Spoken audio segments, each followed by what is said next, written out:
There we are.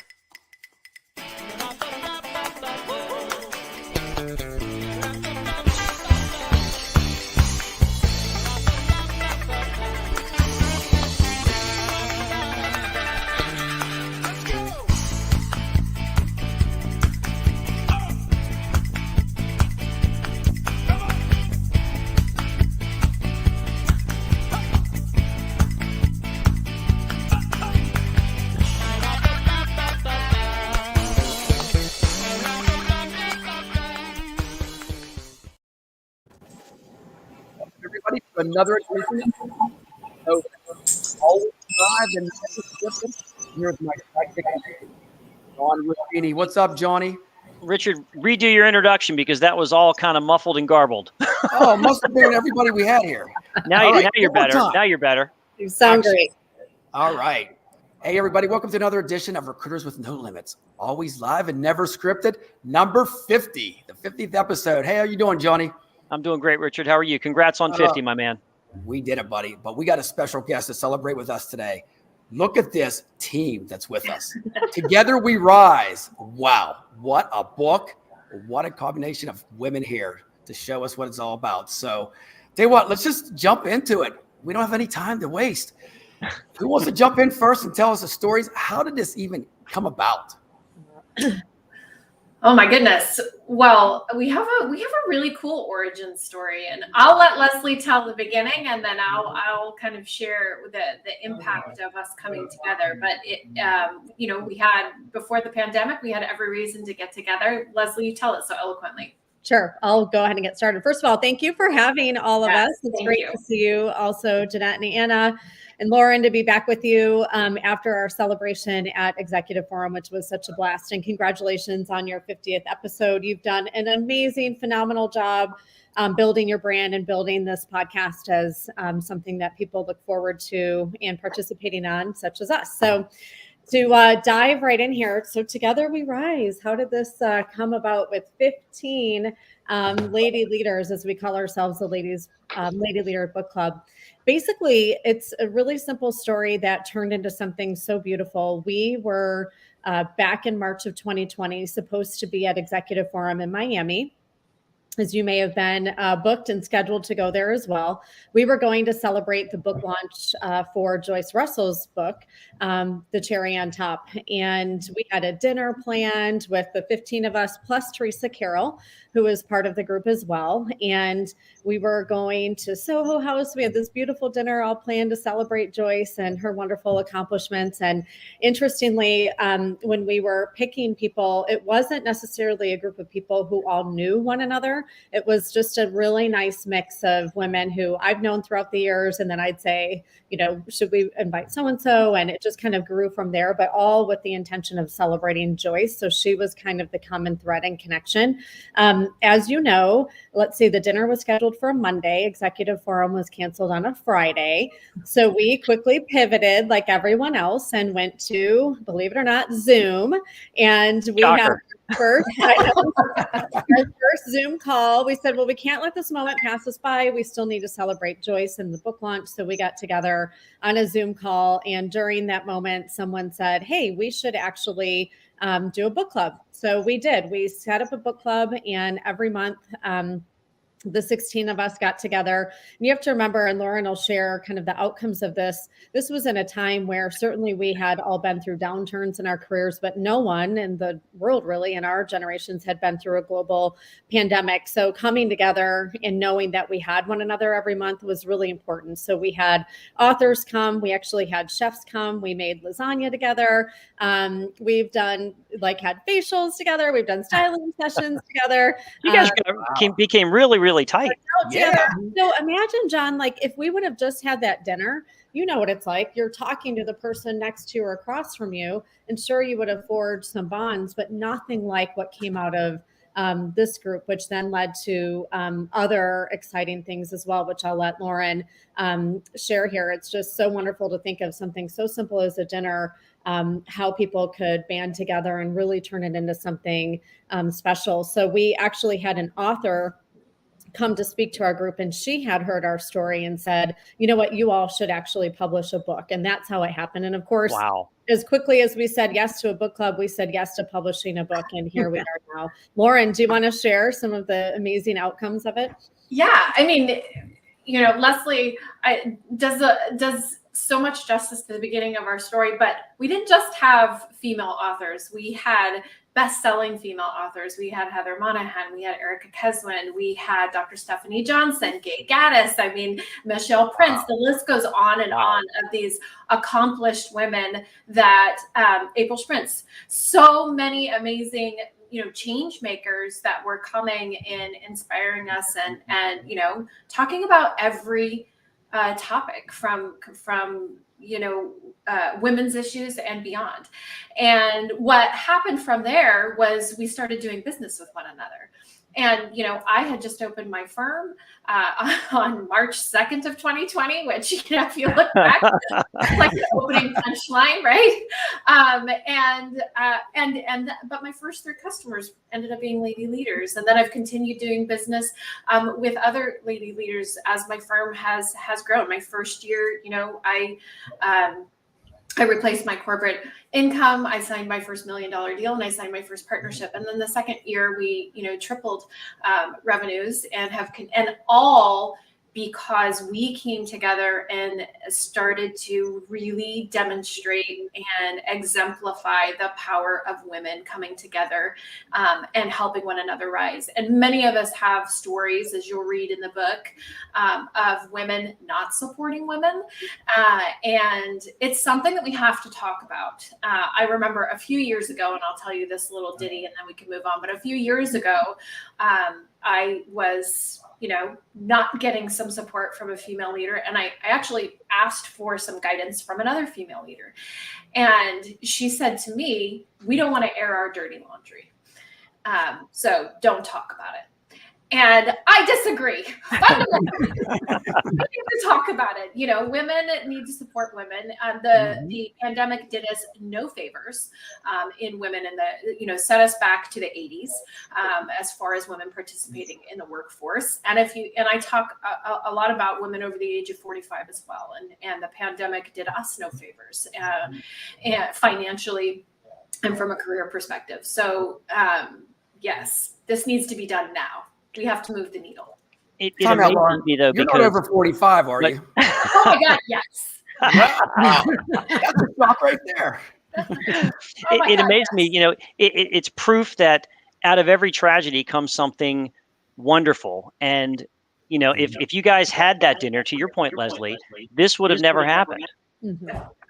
Because nothing else would have ensued. And I think it's awesome that you guys bonded together. I mean, you knew each other through professional connections, but probably didn't know each other the way you know each other now. Actually, John, not all of us knew each other. So it's really inspiring because some of us got to know each other through this group. No kidding. So not all of us knew each other. We would have gone to that dinner and met some people for the first time. And because we didn't have that dinner in person, just 2 weeks ago when we were at Executive Forum, some of us met each other for the first time. So it was a really brilliant thing. And I think a lot of people say you have to build relationships in person. That's a myth. You can build relationships Lies right there. Lies right there. Yeah. And I just have to say the beauty of this too, CEOs running global companies, when you go into a pandemic and unprecedented times, you're like, who do you lean on? To have other CEOs running global companies being able to share on the side going, what are you doing? How are you dealing with this in this country or this in that country? And how are you formulating it? We created like a bond through it where no matter where you were at in your career within this group, we were able to get answers from each other, which really helped to tap into our networks. Wow. It was clearly a genuine level of support that we've created. Now, we had no idea that this was going to happen as we first started this. But to Jeanette's point, I met Jeanette for the first time in person when we had one of our get-togethers in Chicago when we were planning the book. But before then, we never had the opportunity to meet. So truly interesting. But I think the one point also about the book, that is worth sharing is that we're actually doing this not just for the current generation, but for the next generation, right? We want to be able to encourage women, and starting at, grade school, middle school, high school, college, getting them that girls support girls, right? As opposed to the unnecessary tension that you normally have when you are going through school and then eventually through work. Do you think, and I found it odd as I was reading, as a male, you don't think about it, that, that women would not support other women. And do you think that was because, or is because in some situations, because it is more challenging and there are more obstacles, that the women tend to get more self-defensive to say, well, if I help you, that's going to hurt me. So that attitude kind of interferes at times? Yeah, I think that is the case. I think, before starting to work, I would have never assumed that something like this could happen, right? So I remember early on in my career that I would look at the people that I work with, colleagues, both male and female. And what was always interesting to me is that the men were more supportive in advancing your career versus the women. The women kind of viewed it a little bit as a threat. And that it took them a long time to get a seat at the table. Therefore, I'm not going to have somebody else at the table. I got my seat. You're not going to get it from me. Right. I think it has to do with confidence too, Anna. Like it's I don't know. Everybody struggles with confidence at different levels, I guess. But I think for women, it's like amplified a bit, and being confident in yourself, your own path, and where you're going, you can help rise others up. Mm-hmm. And without that lack of confidence or some insecurity in there, then you don't do that as much. So it's about how do you really build your own confidence so you can rise others up with you and keep that going as well. Okay. Yeah. In the book, I think it's amazing. And I love the fact that it's a collection of leaders. It's not just one person writing a book. It's a collection, and you each share your stories, and you get very vulnerable. I mean, you open up, and I was amazed. Okay, there's some serious struggles that went on early on, and it's great, to your point, Anna, for future generations of women who want to rise up to read this and say, okay, well, it just didn't happen. There were struggles and they worked through it, but you learn so much about each of you as an individual, not just as a professional. It's like, okay, so Leslie, I had no idea you love Colorado. Lauren, I knew you like goats, but I had no idea how you got there. Jeanette, I've worked with you and had no idea you scuba dived. And Anna, I didn't know you were first generation Italian. I'm second. So it's like, it's all of a sudden you learn all this stuff about these individual people that professionally you just see up here, and you don't see what got them there and what they had to go through. So I admire the fact and respect the fact that you open yourselves up and became vulnerable in this, because I think that will help future generations you humanized it, which was great. It wasn't just here's what's great about me and here's what I've attained. It was the path leading up to it and some of the struggles you've encountered, which to me makes it real. Yeah. It's so funny, John. I thought you were going to say I didn't know you were related to Ralph Macchio or the Karate Kid. Oh my God. The funny thing about that is I did a side-by-side picture show with Ralph, and I think people really thought I put up pictures of him as a child. That said, to your point, yesterday I was just at my alma mater, Central Michigan University, and I did 3 presentations on Together We Rise. And one was to a group of female business students and from the business school. And they said I was the first female entrepreneur who they even had come in and speak at the school, which I thought was interesting. So they really appreciated, to your point, how vulnerable I was in talking about it and opening up, because it's relatable to what they went through childhood. And then in the entrepreneurship classes, it was really fascinating because you're right. People see you at that end state. They have no idea that journey or what you went through, and they need to hear it. We have to start at that young age. As Anna said, it's really that next generation and the generation before. And then they asked me, you should give this talk at elementary schools, at high schools, because these kids need to really hear it, girls and boys together at a young age. It's really important. And it goes back to, if you see it, you can be it, but you need to know the journeys aren't as easy or as straightforward as people may think. I love what you said there, because you see on social media, everything's great. but you never see behind the scenes. Did you guys ever have any obstacles when you were writing this and thinking maybe I should not put this out there? Oh my goodness. 100%. Uh-oh. All of us. Sleepless nights. A lot of sleepless nights. I got a lot of text messages and calls and emails from the author, like everyone, most people just saying, you know, especially when you make yourself so vulnerable. I can talk about marketing and business all day long, not a problem. Then you throw in, you know, your background and different things. It's a challenge, and it's in writing, so it's different.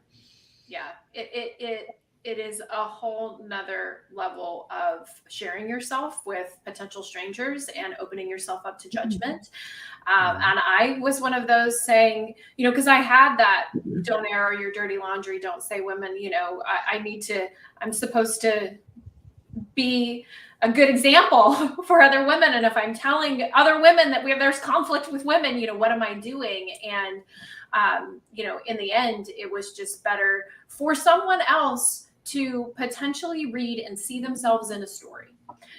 Whether it was my story, Jeanette's, Anna's, Leslie's, you know, that relatability helps women in particular understand that they are not alone. And what we had the gift of in going through this experience during a global pandemic where there were so many people having mental health issues and depression and all of that, we were not alone.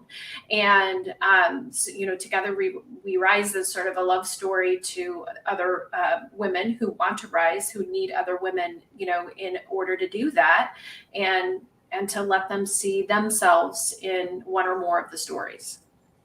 Yeah, it was a challenge when selecting, because we went through a process with our publisher on learning, you know, kind of the direction of how to write, and really like a creative process to think through where we wanted to go with it. And when we did the mind map, you know, of our story, you know, there was a lot of content, and I was looking at my mind map going, okay, I have 3,000 words. How do you decide what to include? Yeah. Correct. And so we cut out a ton, and the publisher came back to me. She's like, do your origin story, Jeanette. Talk about like what got you started. And I'm like, oh, that's so personal. You know, and you're like, oh, do I share that? I'm like, some of those stories are like, even my age, I don't have this in my chapter, but my age, I kept, John, you'll know this, I kept that hidden throughout half my career because I was told at an early age not to share my age because then it would be a negative with how people view me. And so, you know, putting it all in writing though, and I'm like, well, here it is, world. So it just, I hope that other young, like incredible people who are able to rise, you know, can own that and feel better about it in their own place and where they're at. But it was hard to like say, should I really, like, even when we were going to publish, I'm like, should I have that in there? Should I take that out? So no, I think we were all questioning it. Well, yeah, because you put it out there and it's out there. You can't take it back. But I commend all of you because it will. People are going to read this and they're going to relate to it. They're going to say, okay, I can relate to that. And, oh, okay, I'm not alone. I've gone through that too, or I'm going through that now. And that's where I think you really get the inspiration into others by doing that and by being vulnerable about that. Right. And sometimes you think vulnerability is going to be a sign of weakness, right? So you don't want to. I think there was a lot of conversations that we were having saying, oh my goodness, if we're exposing too much, like, is that a sign of weakness? I know myself personally, when I was looking at the fact that I never had a female mentor in my career. So I'm like, oh my God, how could I be in this book? We're talking about women helping women, right? So this is such a negative. But then actually, when I was talking to my husband, I'm like, he's saying you should actually talk about that. The fact that you couldn't have female mentors growing up. And therefore, how do you break that mold, right? And change it for the future. So that's why the book is so powerful on so many different levels. But for me, that resonated tremendously. The fact of being able to have women help each other out. Yeah. Well, and I feel to the opposite experience, Anna. I feel lucky that I had a couple female mentors in my life, and early on that showed me how you can raise someone up and bring them up from a really bad situation and help like let you shine. So the power of that, from those that haven't had it to those that have, we need more people to be those mentors and to shine that light, because it's incredible when it happens. Yeah, this is definitely a call to action for for every other. Yes, this is a call to action. Well, and again, we're in the age of uber authenticity right now. So I think the book plays well into that in our society. I mean, people want to see the authentic self. It's funny, Jeanette, again, I don't know if people on the show realize it, but I worked for Jeanette for a couple years at Agilon. And, thinking back to when that happened, now I reflect back because I was reading it in your section and you're talking about, okay, move from the West Coast to the East Coast. I'm like, I know when that happened because I was at that meeting when you walked in and you were introduced. And I think back to it now and I'm like, wow. I'm like, okay, she relocated all the way to the East Coast and she walked into a room that was pretty much a good old boys network. I mean, I was only there for a short period of time, but it was all guys. And here comes this young female that's going to lead the way. And I'm thinking to myself, good God, you must have had a lot of pressure on you. I was 30 years old when that happened. I can't imagine the self-imposed anxiety that you were feeling. Yeah. But again, you didn't let it stop you, and all you did was lead people to success. So it all worked, but that took immense courage. Thanks, John. Yeah. It was a fun time. It was a big leap. My family called it the Marks family adventure. Going to the There's walls. like, it's the Marks family adventure. Let's go. Oh my gosh. I got to ask you all, did you think the book was going to take off like this? Did you have in your mind it was going to go and explode like it is in our industry? No, not really. I don't know. I like the women on the team were like, I didn't even think we were going to get it published. Like, I know. and, People confess that. Yeah, yeah. And then we kind of giggle about that now. But we are a team of doers for sure. And this is, I think we show other women, just do it. It doesn't have to be perfect. It doesn't, and it can be, let it be messy, let it be vulnerable, let it be authentic and I think that's what's resonated and why, you see the success is because we're okay not being perfect. And what women have to look out to, the body perfection and, the comparison starts early. And I just like the fact that we're okay not being perfect. And I think that's what's resonated. What's interesting is you mentioned it does start early. I look at, now I look at my, got not even nieces or nephews. I'm so old. My nieces and nephews are older, but their kids, and kids are cruel. And that can, we all went through it. I mean, I was bullied in middle school. I mean, it happens to everybody in one way, shape, or form. And you look at what impact does that have later on? That could hinder somebody for life if they let it. And the message that I think you guys are sending through this is that's going to happen. But the key is you can't let that stop yourself from believing in you. You've got to have more confidence, which is easier said than done, especially at vulnerable ages throughout your development. Right. I'd like to give a quick shout out. Robin Mees on. She said this is the A team, one of our lady leaders. And using your voice, to your point, John, she is definitely one of those people for me as a mentor and leader and guide at a very young age in my career who stood up and stepped up for me and taught me the important lesson of using your voice, especially when you maybe don't have the confidence to do that. So it's a lesson for young girls just to remember, and anyone really, you've got to use your voice for yourself, but then also for those who surround you. It's really important if you see something to say something. And Robin, I just wanted to give a quick shout out to you, seeing you on the comments here.